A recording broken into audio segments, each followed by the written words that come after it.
Diabetes అనేది నిజంగా మాట్లాడుకుంటే ఇప్పుడు ఒకప్పుడు కన్నా చాలా పెరిగిపోయింది. అవును. సో చిన్న వయసులో డయాబెటీస్ వస్తుంది, చిన్న పిల్లల్లో డయాబెటీస్ వస్తుంది.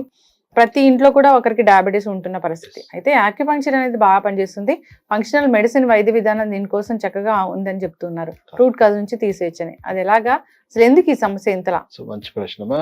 డయాబెటీస్ లో మనకు 2 టైప్స్ మా. టైప్ 1, టైప్ 2 2 టైప్స్ ఉంటాయి. టైప్ 1 వచ్చేసి ఆటోఇమ్యూన్ డిసార్డర్. వాళ్ళకి జెనెటిక్ గా తల్లిదండ్రులు నుంచి వచ్చిన ఆటో ఇమ్యూనిటీ కండిషన్ వల్ల పిల్లలకి చిన్న వయసులోనే వాళ్ళ ప్యాంక్రియాస్ డ్యామేజ్ అయిపోయి వాళ్ళకి ఏమవుతుందంటే కంప్లీట్గా ఇన్సులిన్ ప్రొడక్షన్ అనేది స్టాప్ అయిపోతుంది.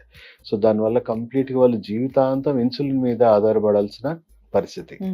సో మన దగ్గర ఆటో ఇమ్యూనిటీకి కంప్లీట్గా రీప్లేస్ చేసే ఒక ట్రీట్మెంట్ ఉంది, ట్రాన్స్ఫర్ ఫ్యాక్టర్ థెరపీ అంటాం. సో వాళ్ళ బాడీలో ఇంకా జీవితాంతం అదే ఇమ్యూనిటీని క్యారీ చేయాలి, ఆ డిఫెక్టివ్ ఇమ్యూనిటీని క్యారీ చేయాల్సిన అవసరం లేదు.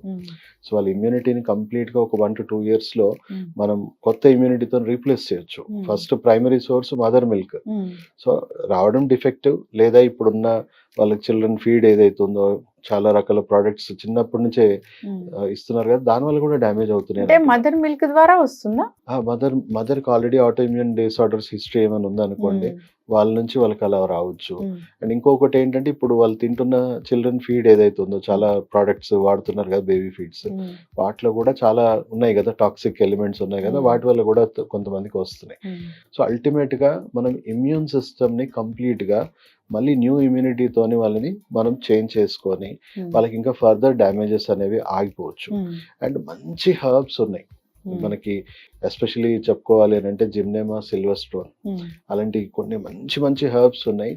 దాని పొటెన్షియల్ ఏంటంటే డ్యామేజ్ అయిన ప్యాన్క్రియాస్ బీటా సెల్స్ ని మళ్ళీ రీజనరేట్ చేస్తుంది. సో అప్పటి వరకు వాళ్ళని ఇన్సులిన్ మీద depend అవ్వనియాలి.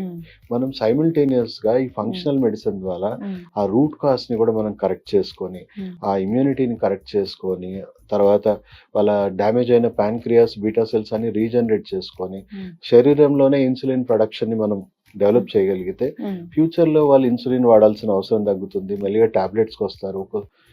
Over a long period వాళ్ళు కంప్లీట్ గా మెడిసిన్ ఫ్రీ కూడా అవ్వచ్చు. అంటే టైప్ 1 కూడా. టైప్ 1 కూడా.